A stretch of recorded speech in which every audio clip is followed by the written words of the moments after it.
Okay, this is just gonna be a video. I put a 4-inch lift kit on this truck, a rough country, and I just thought I'd explain everything that I did and maybe some tips and tricks or troubles that I had with it. I didn't video it because there's a lot of videos on the internet on how to do it. But the part I will video is, because all that's on it is for Jeeps, is the front shock install. Because mine were my original shocks on there were somebody kind of rigged it up there, and it was kind of messed up, so I really didn't know like what am I supposed to do here with this new kit. So I will show that on video. That'll be the next video probably. But I'm gonna do a walk around of the lift kit I installed, and maybe you'll get some tips or anything, but there's plenty of videos on it out there. So let's get started. Okay, so I went with the rough country 4-inch lift, and the first thing I want to tell you is, and I know it's common sense to most people, but make sure you lift up your truck from the frame, like way up there somewhere. It's not in here, because the only thing holding your frame to your axle is your leaf springs here, right there, and your shocks. So basically your leaf springs. So you want to lift up the frame of the truck to where it takes pressure off the axle before you start to remove your U-joints on your leaf springs.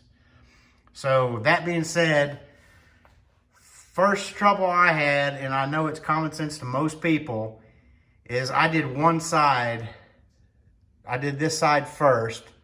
So I lifted up my frame, and also I had these little jacks, so it was sketchy because I had these stacked up on 4x4s because they weren't tall enough to hold the frame up as high as I needed it.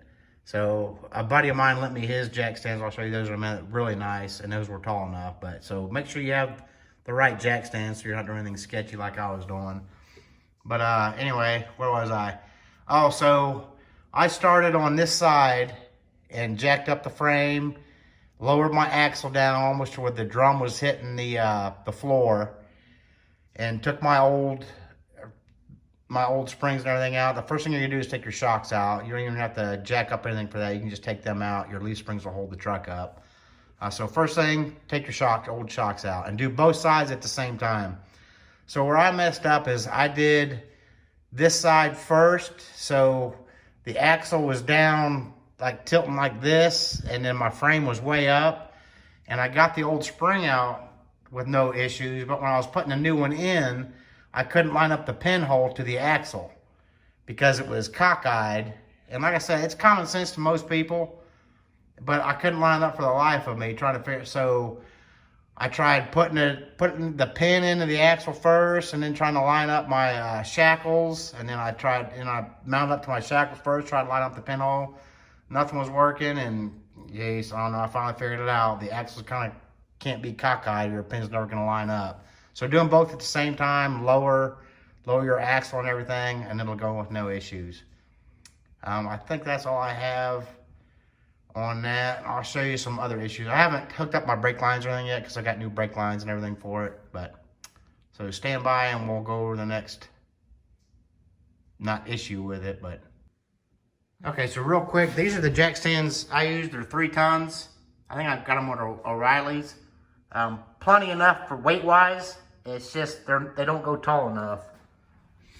And a buddy of mine, look, these are 6 tons, which is, I mean, the 3 tons were fine, but these go a lot higher. So just make sure you get the right jack stands that are plenty high, because it's going to raise everything up.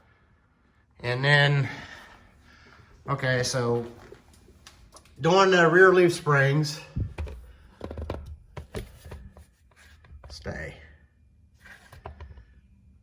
So doing the rear leaf springs is this bolt comes from the inside out, and then the nut goes here. When I put the new ones on, I put it from the bolt side up. So the issue I had, it was hitting my my shackle. So I took the nut off here and then pushed it through, and then the bolt head, which like I said, this was reversed, would hit the shackle. So that kind of sucks. I don't know if the engineers did it on purpose to mess with the whole mechanic or why they did it that way.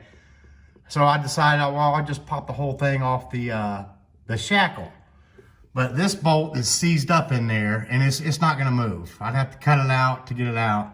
So what I had to end up doing was I took the nut off, I punched it through, I cut it, punch it through some more till it hit the back side of the shackle here.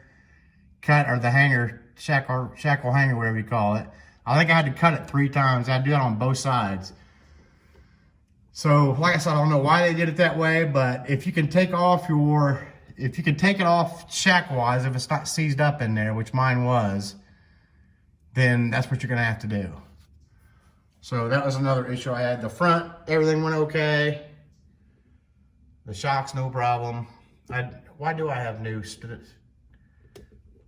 I don't know if this was, that's a new grade 8 bolt back there. I can't remember why I had to do that.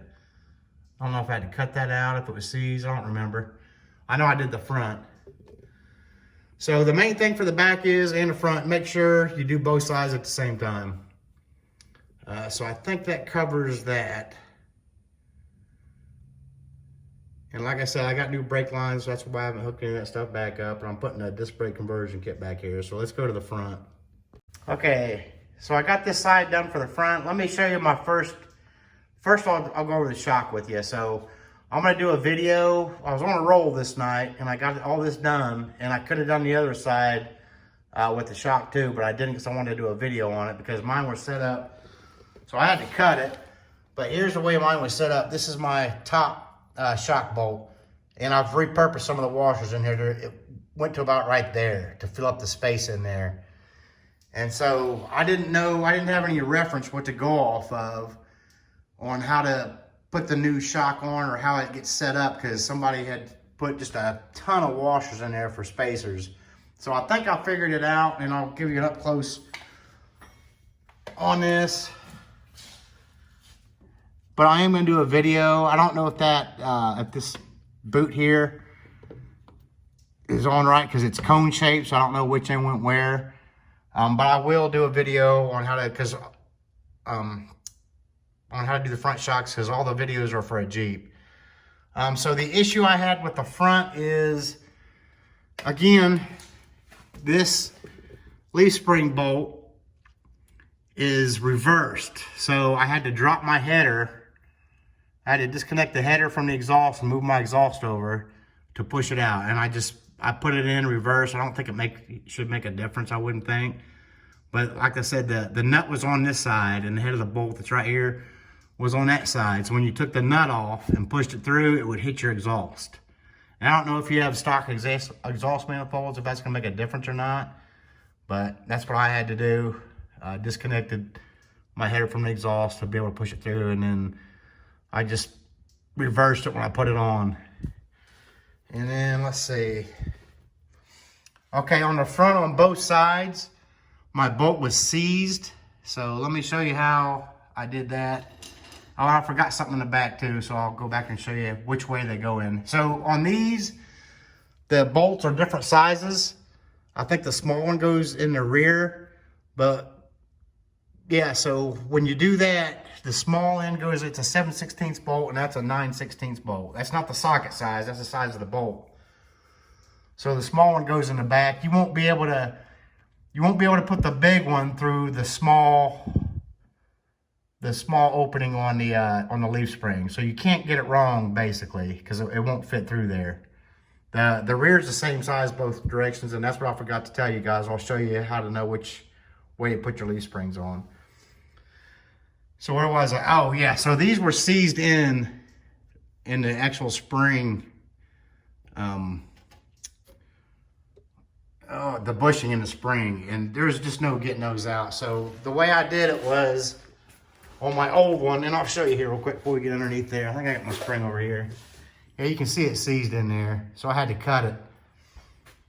So what I did, get underneath here. So what I had to do on this, let me zoom out, maybe. So I had to cut the bolt. So I took a pry bar and moved my leaf spring over as far as it would go, and I had to cut the bushing, or I burnt the bushing out. And once I burnt the bushing out, I took needle nose pliers and kind of grabbed it and pulled it all out until I had access to the bolt. And I cut this side.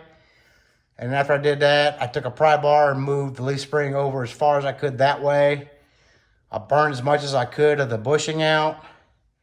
and then picked it all out with needle nose pliers until I had access to the bolt, and then I had to cut that side out and then drop it. And then I just punched each one that was still in the shackle out. But I had to do that on both sides, so those were seized in there, and there's no getting them out. I took a sledgehammer to it, and it wouldn't budge, so I had to cut them out.